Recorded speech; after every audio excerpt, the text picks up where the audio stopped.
It's September 7th, 2022.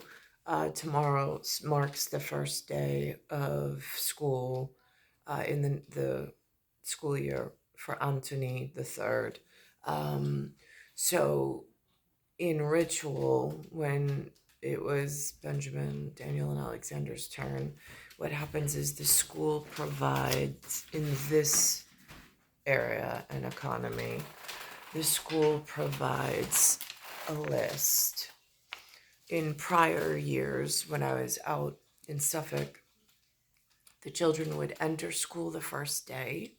The teacher had an itemized list for what the actual teacher would need for a customized list, so nothing went to waste. Um, we would go out that day after school, purchase their supplies, and then the following day I would sit at home and label every single folder, every single notebook, every one of their nuances like pencil sharpeners and erasers, pencil cases, whatever the boys had needed. At the time I was working, of course. But it is costly. But while there's no tuition, there were taxes paid to the county that runs the public school system. Inside the school budget, I don't know what they pay for. I've never been able to figure that out because they require the burdens on the parents to put in these supplies. So now I'm in County Queens with the last child. New York City does it a little differently. They give a standardized list for the whole district, but I had to sit here and go through each one of the items requested with the name on the tape on each one of the folders and the notebooks. They're also requesting things like baby wipes, disinfectant wipes. Again, I know that there's importance in these things, but it seems like a corporate integrated succession thing and program to keep somebody's pipeline of supplies going. So now I have to pack these 2 bags specifically for my son just so he can perform in the classroom. What's being taught this year, I have no access to. I wouldn't even know how. Again, I myself, I would have been a teacher. Just there was no explanation of what a teacher requires or how one obtains that. I did know a teacher once. One of the girls I went to high school with. She became a city teacher and then she moved out to Long Island.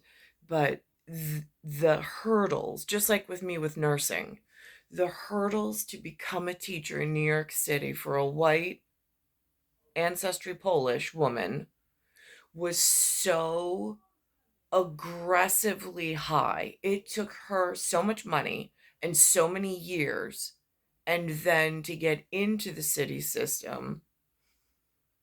I mean, it really feels, from like behavioral analysis and like social analysis, from a gross anatomy or a gross structure in like a grand scheme of the children born to this area. She grew up in Brooklyn.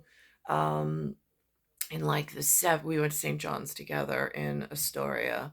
So when I left Chapman's Mr. St. Mary's at uniform inspections at the diner, and we went our separate ways. And I to Crescent Street, he went to Chapman, whatever. Um, Melissa was there, and that was her journey. She became wound up becoming a teacher. But the amount of education required just to become a teacher, and it's not an like it doesn't seem like an honorable like profession here in the city schools. I mean, I'm sure some people feel that way.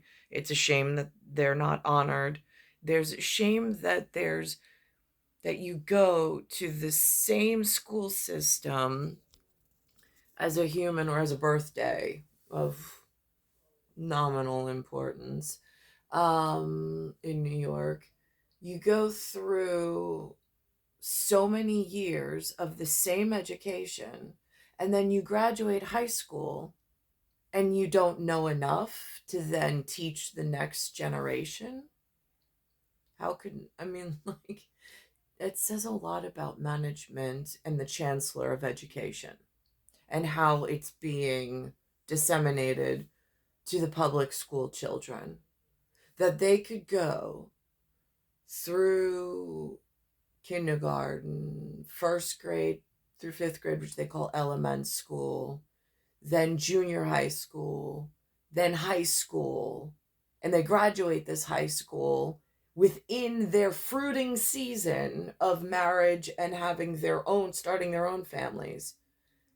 And they're not even prepared for life or to pass on, according to New York State regulations anyway, in the United States of disaster story, enough to the next generation, where the schools themselves won't even hire you as a high school graduate from their system. They won't even hire you to teach kindergarten or the next set of humans that come after you. This is one of the most broken systems when you really sit down and start to analyze it piece by piece. Um, so then they force you to go to some higher education. Then you have to pass some teaching. Like, I mean, granted, there should be some training, but what was their excuse for not training you properly for the first set of schools that they had you in captive, with knowing that in your future you would want some form of compensation or commissary if this is an internment camp style? I mean, for where, I mean, like, it is really frightening, but it's not even preparatory. I mean, I went to institutions that called themselves preparatory. It was like St. Dominic's preparatory school. Preparatory for what? Because if I had stayed all 4 years, I still wasn't able to go to the school district and get hired. They required, and how they require you to then pay for education to then enter some employment situation.